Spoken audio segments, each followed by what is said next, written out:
Right, Archie Dorset. Thank you. Where's Archie Dorset? Right here. All right, is there a reason he was late? Sorry, I drove him over with traffic and then the fact that he Okay, was a little slow getting around there. Apologize. all right. All the construction downtown. Oh, no, there is. There's a lot of one-ways. And counsel, you're on the wrong side. Sorry. It throws me off. I apologize. I've also got the complaint in here, Your Honor. I'm certainly wanting to hear from her as well. Okay. All right, have you conferred with the state? I have with Michelle, and she has no objection to it, but she said that you wanted to hear him.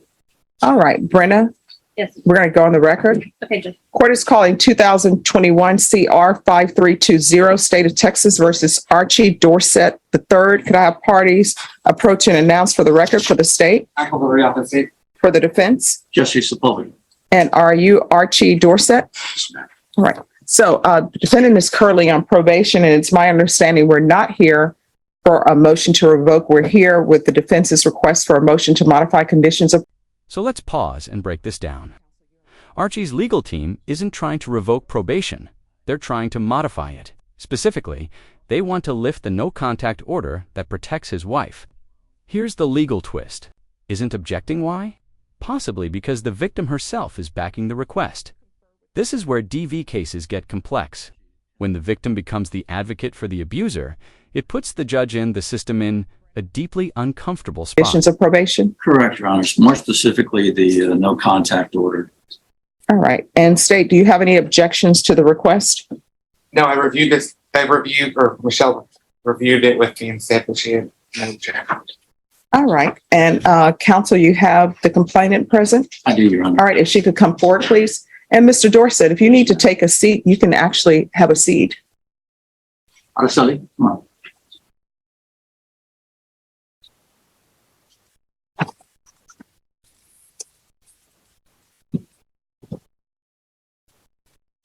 All right. Can you raise your right hand for me, please? Do you solemnly swear or affirm the testimony you give will be the truth and nothing but the truth, so help you God? Yes, ma'am. All right. You can lower your hand. If you could state your name for the record and please spell it. Araceli Coronado. Aracely Coronado. All right. Does anyone have any questions? I do, Your Honor. Yes. Araceli, how are you related to Archie Dorset? That's my husband. How long have you been married? 13 years. I'm sorry. You're going to need to speak up a little bit. 13 years. Over Yeah. 13 years. Do you have any children together? Yes, we do. How many? 3. Can you tell the judge the ages of the children? 7, 12, and 13. All right. You're also the complainant on the case that he's on probation for, is that correct? Yes, correct. And he's been on probation since August 26th of 2021? Yes. And has he been compliant as far as you know with his probation? Yes, he has. Now, Archie suffered a stroke this year. Correct. How has he been affected after the stroke? Possibly been affected Physically? physically. He cannot walk right. He doesn't have balance. And as far as I know, he has like memory loss. Whenever you tell him. Coronado paints a picture of a man who's no longer capable of harm, man who can't walk, suffers memory loss, and needs full-time care. But here's the dilemma.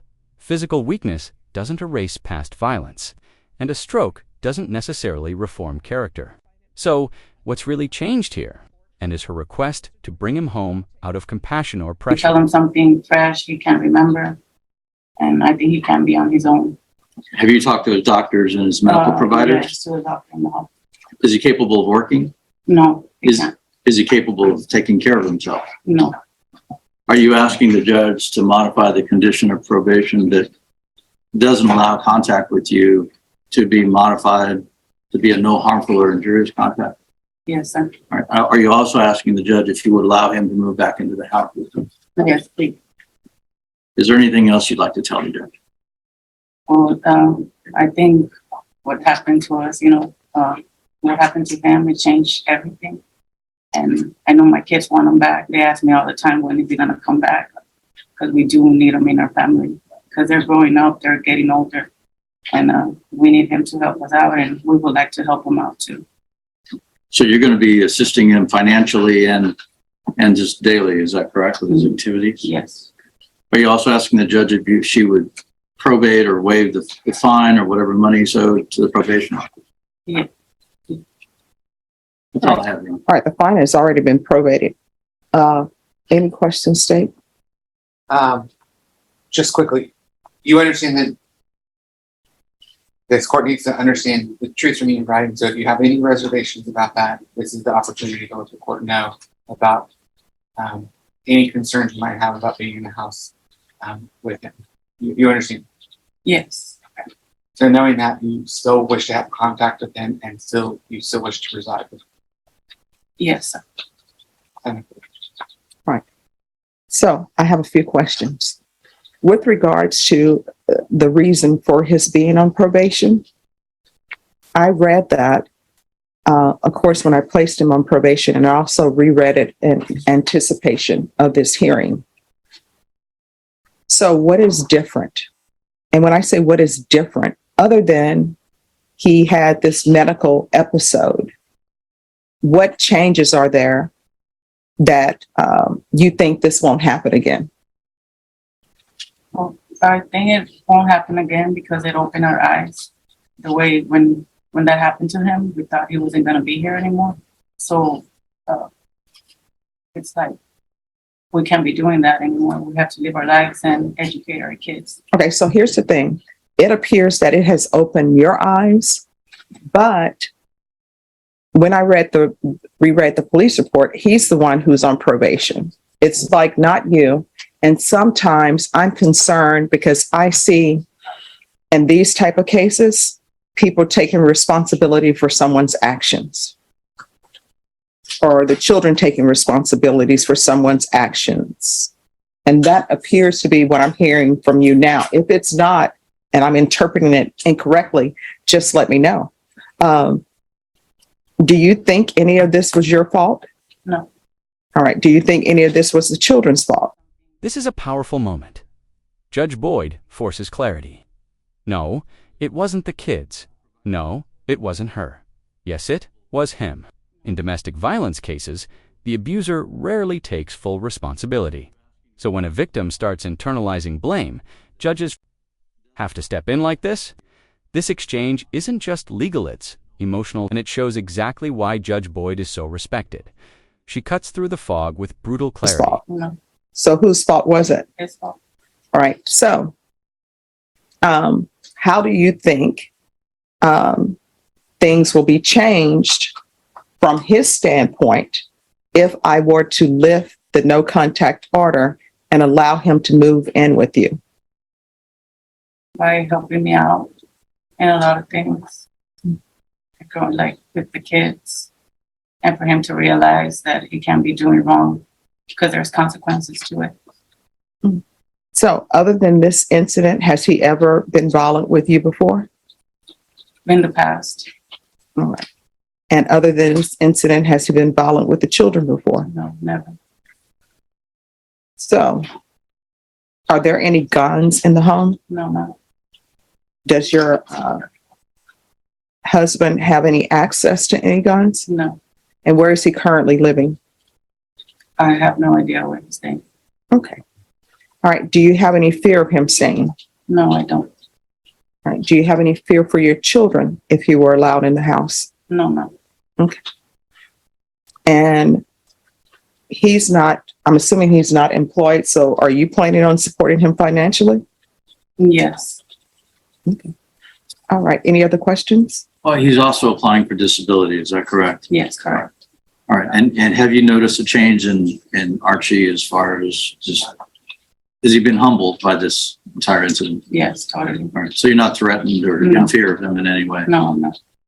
So when did this incident, when did the medical incident occur? May 22nd, remember, of May this year.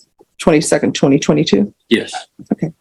All right. Any other questions, State? No. All right. Thank you so much for coming down. I appreciate that. All right. Could I see Mr. Dorsett again? Yes, Your Honor. And if there's a chair for him and he needs to sit down in a chair, I think that has a chair to it. You may sit down in that chair, okay? Yes.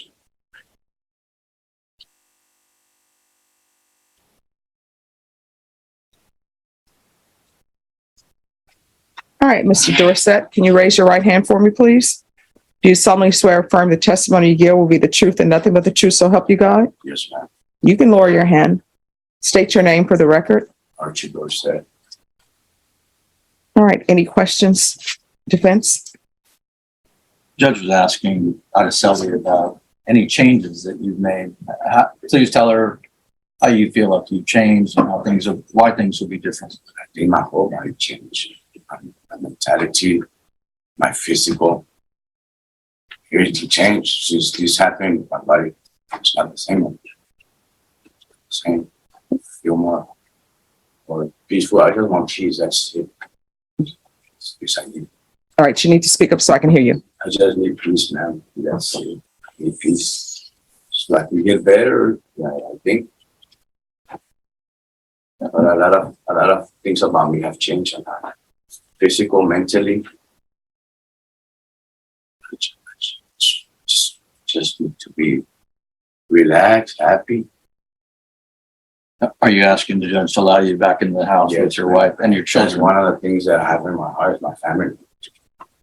And you understand that you'll still be on probation. If you violate that probation, you yeah. can still be revoked. And I've been doing good since I got my job. Well, now that I'm not working, I mean, I don't know what to say. I got sick, but since I came out, you gave me that chance of probation. I found a job. I found a place where to stay. My boss was very happy with me. I was working 10 to 10, 24/7. And since this happened, it's depressing. Honestly, you talked about it, opened your eyes. Yes, Has it? yes, yes, ma'am. Yes, sure. Okay. Does it also change your heart This as far as how you treat your wife? indeed, every female, anybody. That's all I have. This section is supposed to be Archie's big redemption speech, but what do we actually get? Vague answers, contradictions, a lot of I don't know what to say, and when pressed for real change, he can't articulate it. The judge notices it. So should we. Real change isn't just about surviving a stroke. It's about clear, consistent ownership of the damage done. All right, state. All right, I just have a few. So you keep saying that things have changed. What specifically has changed other than you had a medical episode and now, physically you have issues?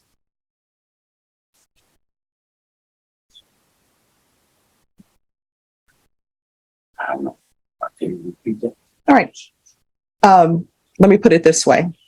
A lot of people have life-death experiences. And then they say, oh, I could have been killed, so let me stop using drugs.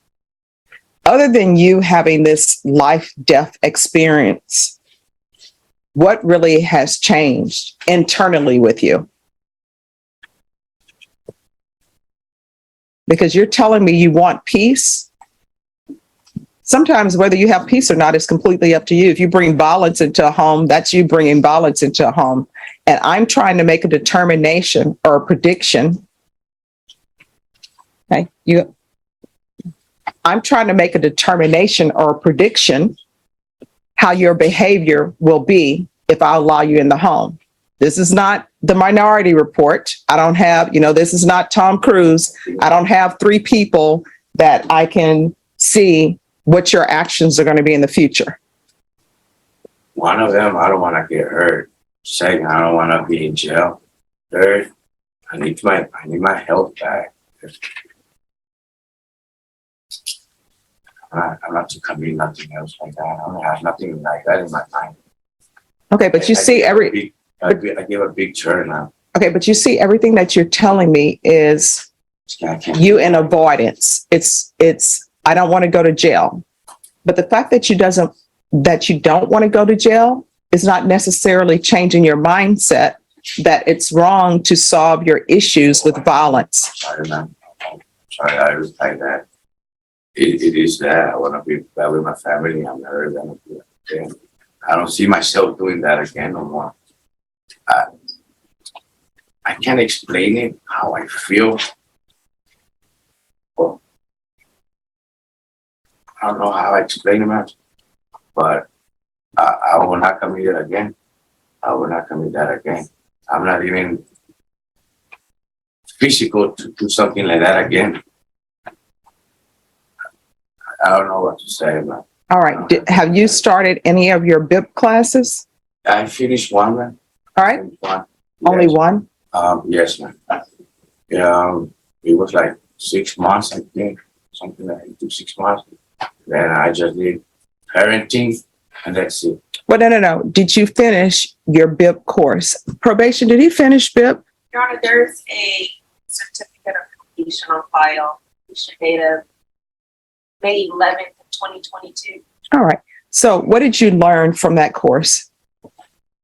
Oh man, that did show me a lot. I remember something about not paying attention, how to dodge gaslighting, because many men, right, get real offended when they gaslighting, especially by the woman. And I don't know how it's bad, but it's like they showed me how to have more patience, how to have more empathy, how to have more empathy, more understanding that not everybody's the same. Nobody's tied to nobody. Mainly I learned how to take choices, better choices. That was what the class was about, mainly have better choices. This is where things get real.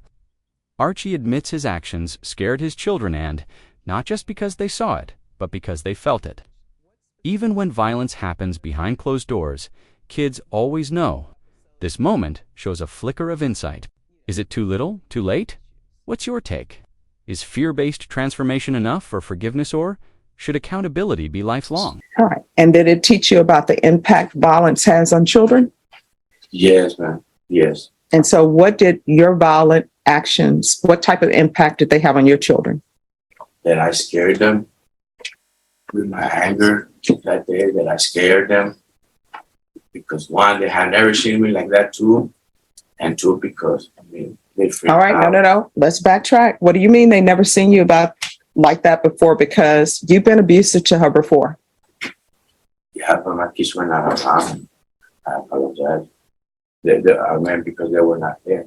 But, Okay. But even though they were there or not there, I would never come back again. All right. Any other questions, State? Mayor, Defense? No, Your Honor. All right. Could I see Ms. Coronado again, please? All right, and sir, you can take a seat back.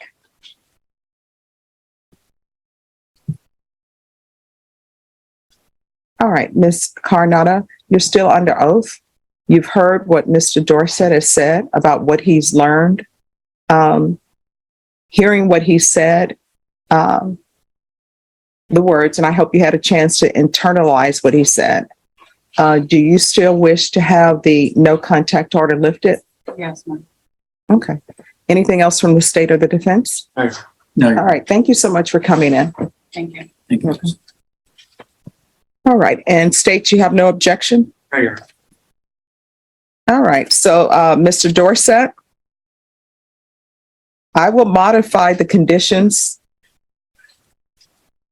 to no harmful or injurious contact. And let me just tell you what that means for this court. I don't care about what other courts are doing. For this court, no harmful or injurious contact means there's no yelling, there's no screaming, there's no speaking to people with disrespect. You understand? There are no harsh words. Everything that you do in that household had better be done with love in a lovingly manner, because you have a lot to make up for with your children. And the trust between you and your children and you and your wife was destroyed by this whole incident. And with your wife, it was probably destroyed by other incidences. You understand? Yes, ma'am. So you have a lot to make up for, and don't think you can come into that household after what you did and start laying down the law for your children. You understand? All right. Is there anything else from either side? Nothing from the state, Your Honor. Your Honor, you said the fines were probated already? Yes, the $1,500 fine was already probated. All right. And Ms. Coronado, before you leave probation, could you give her a contact number for probation? So, Ms. Coronado, I'm going to give you a contact number for probation. So if there's any issues, you need to contact probation and, of course, 911. Okay, you understand? Yes, ma'am. All right. Is there anything else, counsel? Yes, Your Honor. So just to be clear, the no contact order is going to be modified to no harmful or injurious contact, and Yes. he will be allowed to move back into the home and reside with his Yes. family? Yes. Very good. Thank you, Judge. You're welcome. This case had everything abuse, denial, manipulation, vulnerability, and ultimately a second chance. Judge Boyd didn't just hand out forgiveness she laid down, a clear legal and emotional framework for what must happen going forward. Archie Dorsett is going home, but he's doing so with a warning and the weight of every consequence still hanging over his head. What do you think? Was this a wise decision by Judge Boydor? A dangerous gamble? Let us know in the comments below. And if you found this case as shocking as we did, hit that like button, share your thoughts, and don't forget to subscribe for more jaw-dropping courtroom breakdowns. ****.